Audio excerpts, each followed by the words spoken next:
Theology operates from an internal perspective, building systems of thought based on inspired axioms. By contrast, the philosophy of religion functions as an external, rational examination. It analyzes the concepts of belief from the outside, treating religion as a phenomenon to be scrutinized rather than a set of truths to be assumed.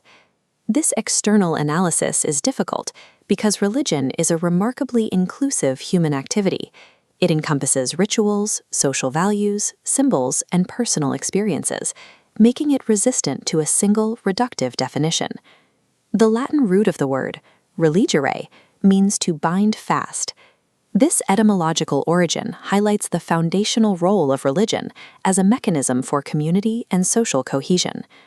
Understanding religion philosophically requires us to map how this binding force is defined across academic disciplines and trace how its structures have evolved into their modern forms. Scholars use different academic lenses to isolate specific features of the religious phenomenon.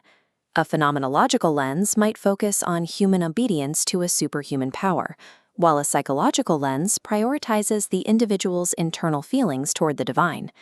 The sociological definition ignores these internal feelings, focusing instead on the institutions and practices that a society evolves to maintain its structure. In the field of anthropology, Sir E.B. Tylor proposed one of the most concise definitions: religion as the belief in spiritual beings. Critics argue Tylor's definition is incomplete because it ignores the role of physical practice and limits the scope of religion solely to spiritual entities. Anthropologist J.G. Fraser viewed religion as a more transactional process, defining it as the conciliation of superior powers that are believed to direct and control the natural world. These overlapping definitions demonstrate that religion functions as a human framework designed to diagnose the conditions of existence and provide a path toward a remedy. We can trace the development of these frameworks on a timeline. Primitive religions lacked modern abstractions like transcendence, focusing on the immediate, tangible characteristics of the sacred. The first trait is the sacred as forbidden or taboo. This acted as a mechanism for self-protection, enforced through a fear of defying sacred norms. The sacred was also mysterious and secret, projected through the exclusion of certain members. The fourth trait is potent, where objects possess an indwelling mystical power. This power provides a degree of control over the environment. Finally, the sacred was animate and ancient. Natural forces were personified as anthropomorphic characters, and religious life was often rooted in the practice of ancestor worship. These primitive forms operated as a survival mechanism, allowing early humans to categorize and negotiate with a natural world that was often terrifying and unpredictable. As societies grew more complex, the reliance on localized magic and mystery became insufficient for organizing larger populations and explaining a wider world. The evolution into higher forms of religion was driven by the acceleration of scientific knowledge, shifts in social order, and an increasing intellectual demand for rational systems. This shift produced two major pillars. First, universal ethical schemas. These elevate the object of worship by linking it to social unity, justice, and individual moral freedom. The second pillar is eschatology, which focuses on the ultimate destiny of humanity and the world. This focus on long-term cosmic purpose became a primary motive in major world faiths. In higher religions, the human focus moved away from the manipulation of natural forces and toward the organization of universal moral behavior. We can plot these religious structures on an axis to see how specific belief systems manifest across history.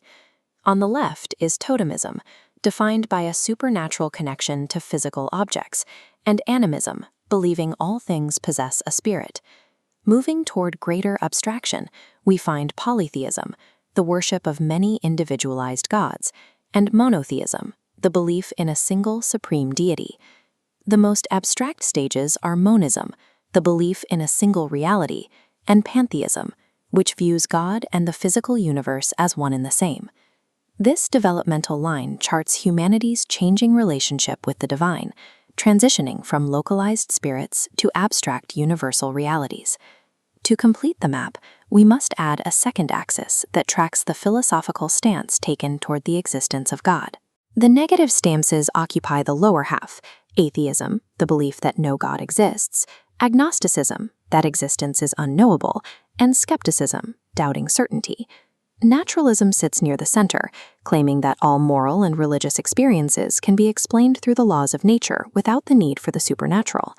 On the affirmative end, deism suggests a creator set the universe in motion and then stepped back, while theism views God as a personal, active governor of the world. This two-dimensional matrix allows us to categorize any belief system based on its developmental stage and its philosophical underpinnings. This grid represents the totality of the religious taxonomy we have mapped. While these categories are academic, their application is grounded in the contemporary reality of a globalized world. When belief systems interact without an understanding of these underlying structures, the result is often social friction rooted in ignorance of both one's own tradition and those of others. A comparative study of these frameworks can mitigate prejudices by revealing the shared structural patterns that exist beneath the surface of different faiths.